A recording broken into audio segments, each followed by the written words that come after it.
kong puya run tlang don kan thalai ti eng ka ngin in bo sayang le ka ti karil ro ron lang chu ti hian an black to panga a grade a thadon sia dar kar khachungin lungle thalai ro lan nun kalanga voin ne tingai reng lo hian dam doi khai ti ve ngot chuan he kong pui thalo ka la hi helai tlang dung khotan tam hian mal som na ain chiat na atheng thei tlat chu wangin voin nia kha in lovin ngai tua nga in ka sia chu tu na woi me floi tu vaisam group nuai khong sanga branch woi me floi tu te ba kon homework lian pera kan nei anga in ka petlat apoi via bang việc về li ang deu mắt chùa ni ang deu nằm đồi chùa in cả về núp mấy chuột in bối về khó bằng mò khát tiền khan thì các mắt son này nó kén tel mê cả khan thiếu thalo aron luang lụt thế à khá cần lo in về ang ai khó bin cái gì chú lai chú cái sấy đủ chú lai khó về lại chuan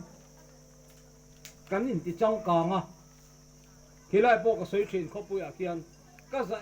em trên chú ai bây giờ nó cắn là sao mà cắn in tí về à nu le pa thọ chua te mà ni thọ chua ni thum e bộ thọc chuộc thầy lâu hiền kholai à cắn rồi it's my life cắn hẳn tí về khang lang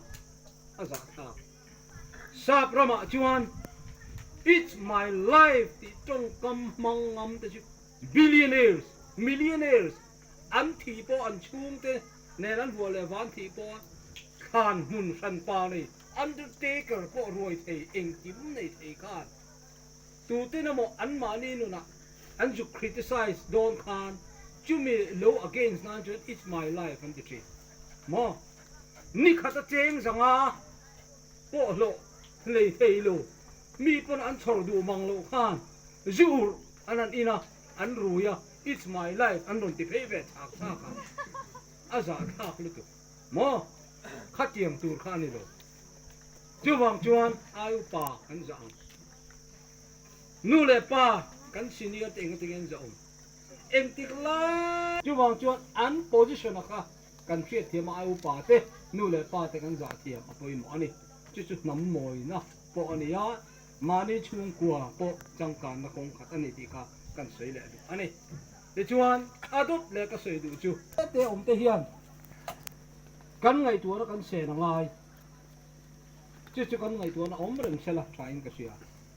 ôi mẹ lâu ni à chuan aru nấu chua cả, asap trong takin survival of the fittest anh tiếng chia khan ya,